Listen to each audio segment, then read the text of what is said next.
In this video, you will learn about electron transport chain or pathway, or you can say that you will learn about how an electron travel along different proteins or different electron carriers. In this cartoon, you see that you have the ground level and you have the excited state of electron. The energy in the excited state is higher and the ground state is lower. So you have photosystem 2, you have photosystem 1, and you have some connection, the bridge between photosystem 2 and photosystem 1. You have a boost from photon, and photon right here at the two photosystem. In different photosystem, you have chlorophyll, something you cannot see in this picture. And the chlorophyll will have electron of its own. So once the chlorophyll got the photon, an electron from the chlorophyll got very excited, and then it will become in the excited state, gain a lot of energy, but it's not very stable. It need to release some of the energy, and it will travel along, and there will be different person to carry the electron from one place to another.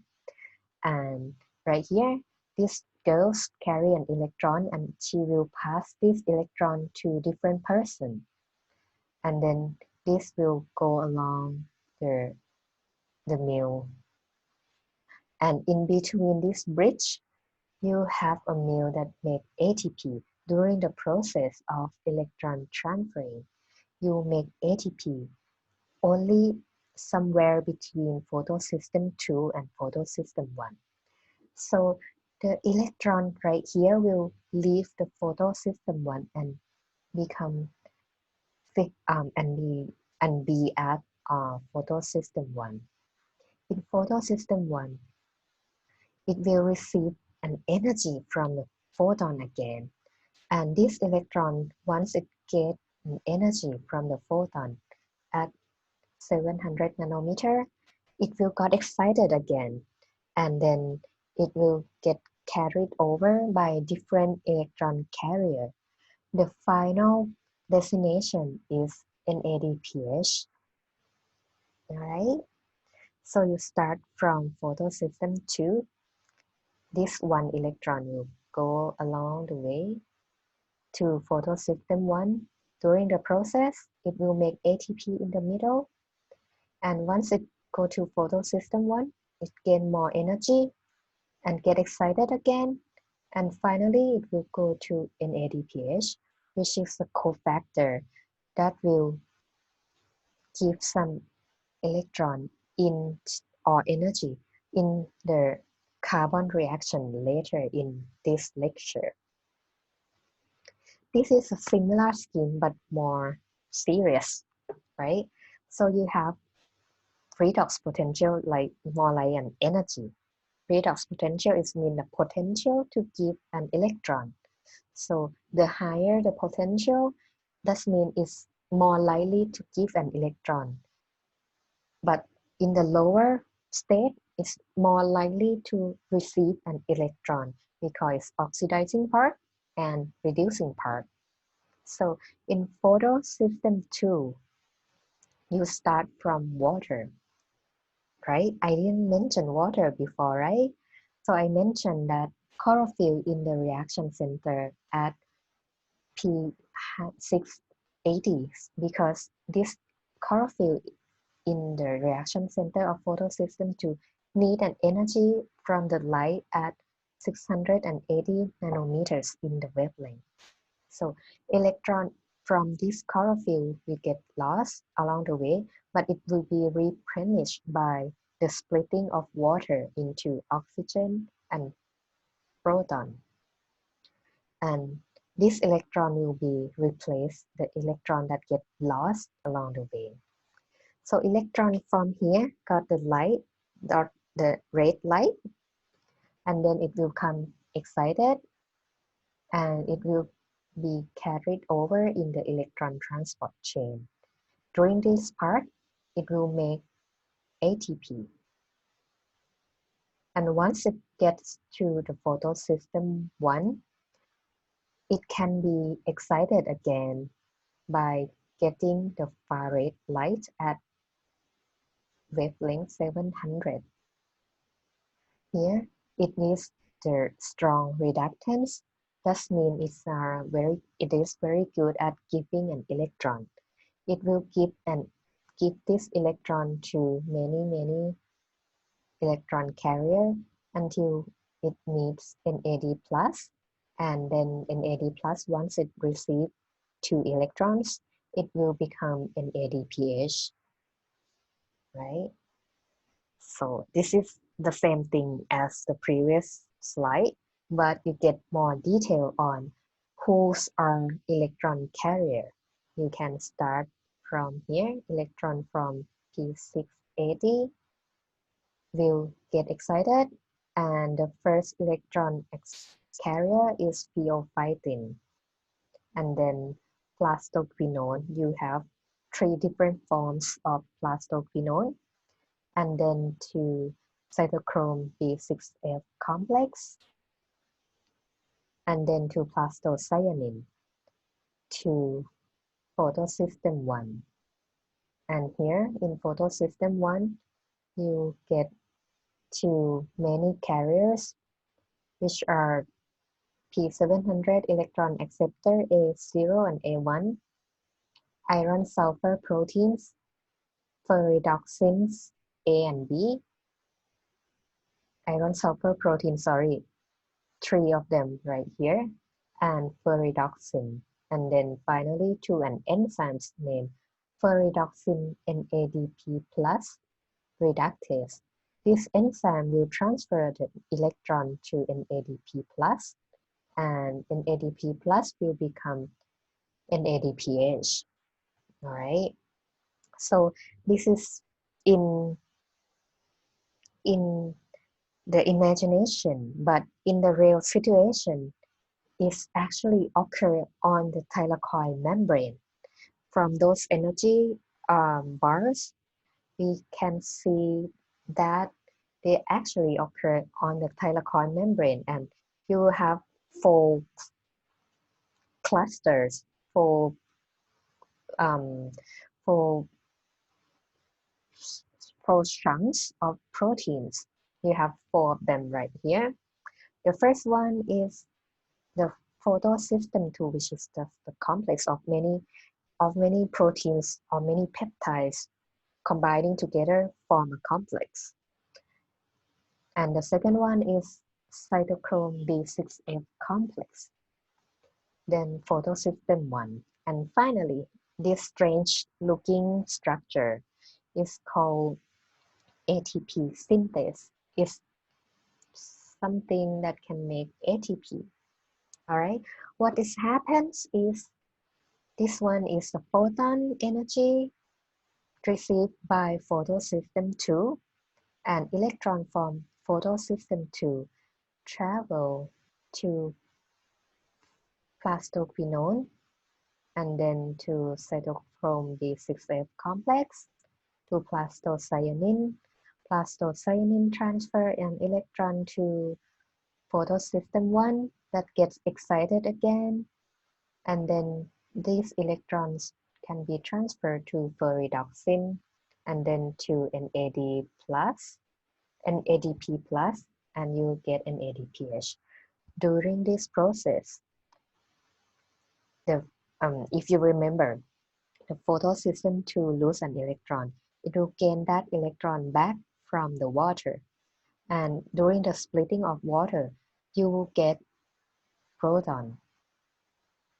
Also, during the electron transferring process in plastoquinone, you will get more proton in the lumen inside the thylakoid membrane, inside this round structure inside the chloroplast.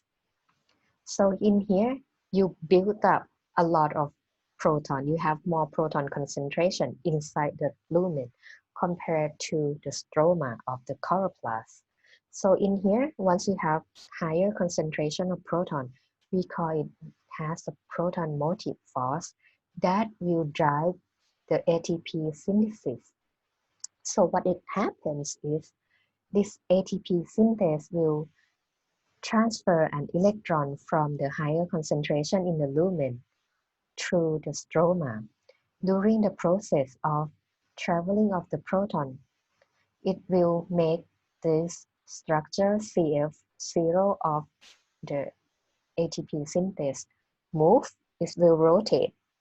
Once it rotates, it's got some energy to transfer to this mangosteen-like structure.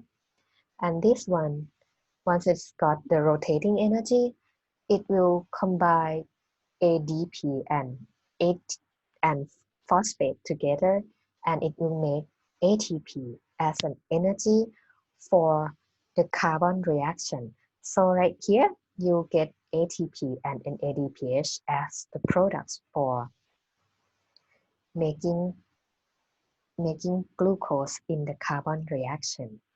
So from the first slide about electron transport pathway, right here, this one, this one, this one, and this one, I was talking about just one pathway of electron transport. We call it linear electron transport chain.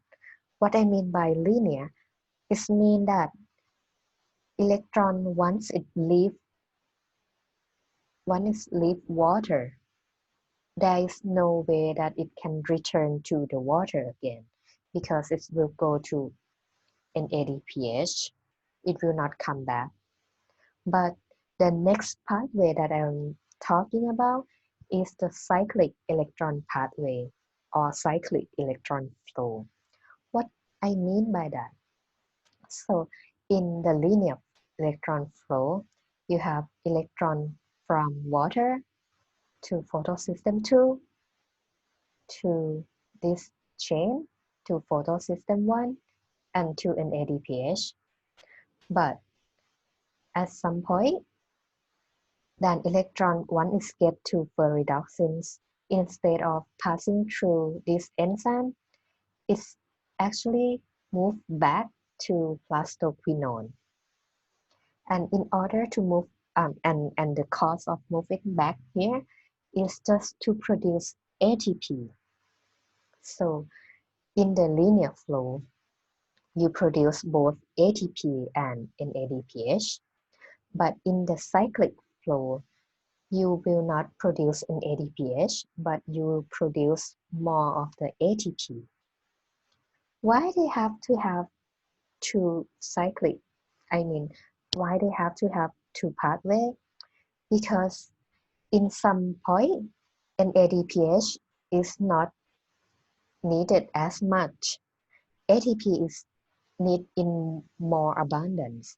So the plants need to produce more ATP compared to producing an ADPH.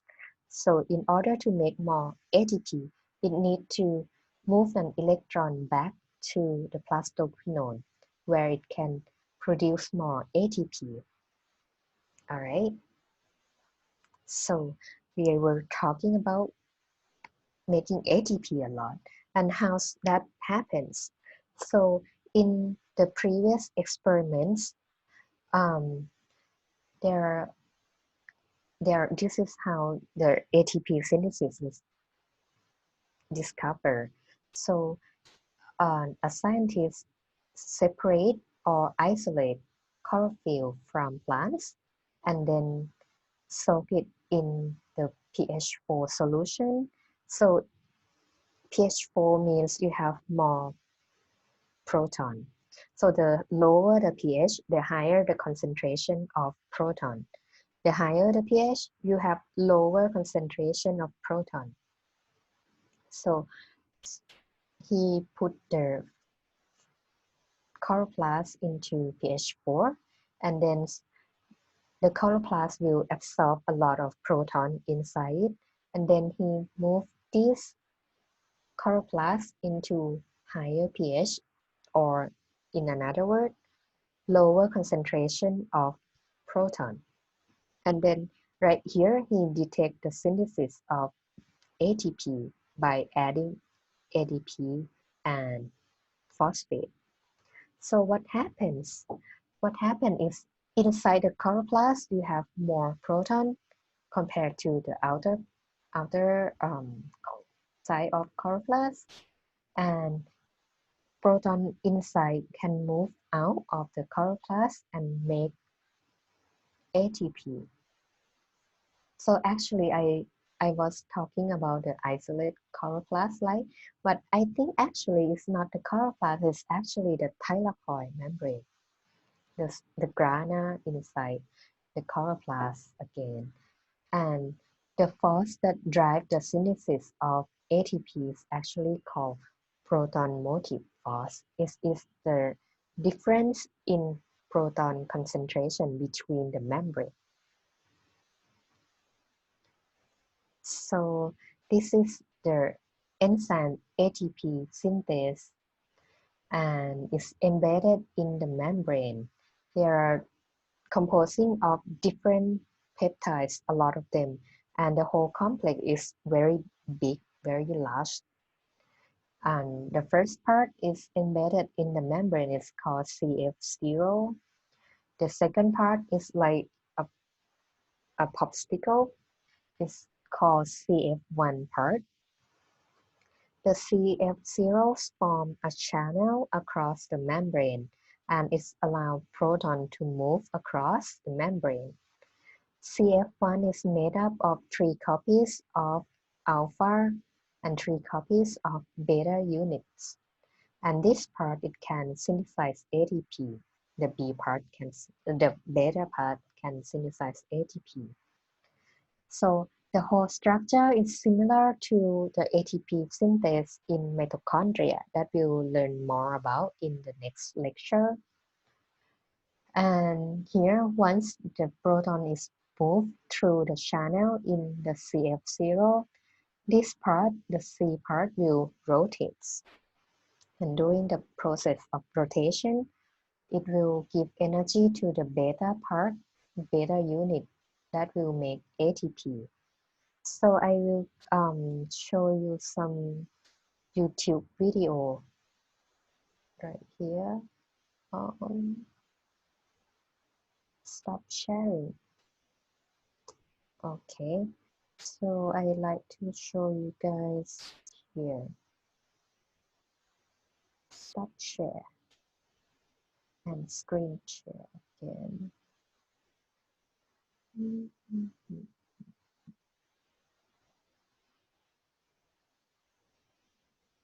So I want to share this one.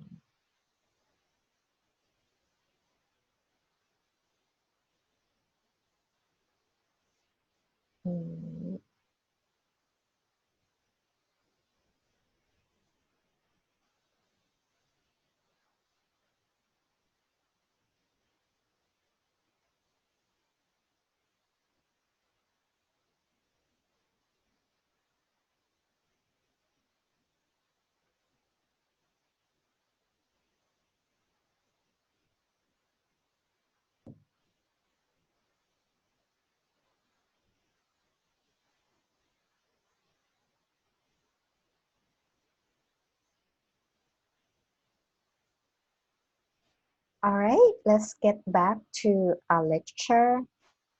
I will share different how I can get back. Stop share first and then new sharing again. All right. Here is the overview of all light reaction. So this is the thylakoid membrane. Inside is the lumen, outside is stroma, inside the chloroplast. And you have photosystem 2, cytochrome B6F complex, photosystem 1, ATP synthase for complex.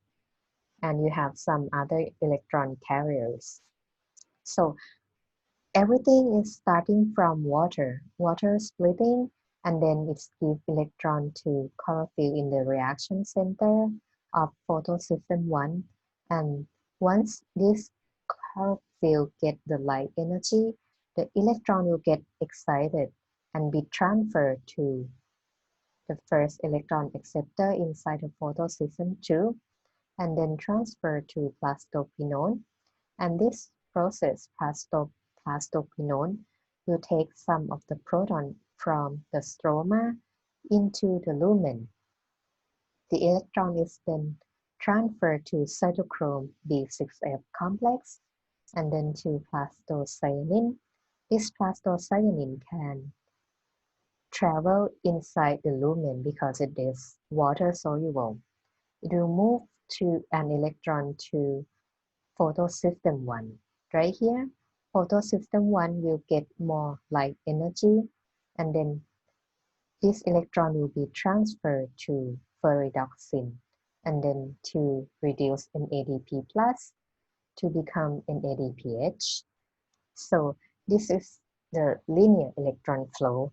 You will get an NADPH and ATP through ATP synthesis by the electron motive, not electron, sorry, proton motive force, because we get a lot of protons from splitting of water and the moving on electron to plastophenone. So another system, cyclic electron flow. Instead of moving electron to an AD plus, the FAD give that electron back to plastophenone, where you can build more proton, and then you can get more of the ATP. All right, I'll stop right here, and we'll see you guys again in the carbon reaction. Stop sharing first. Okay.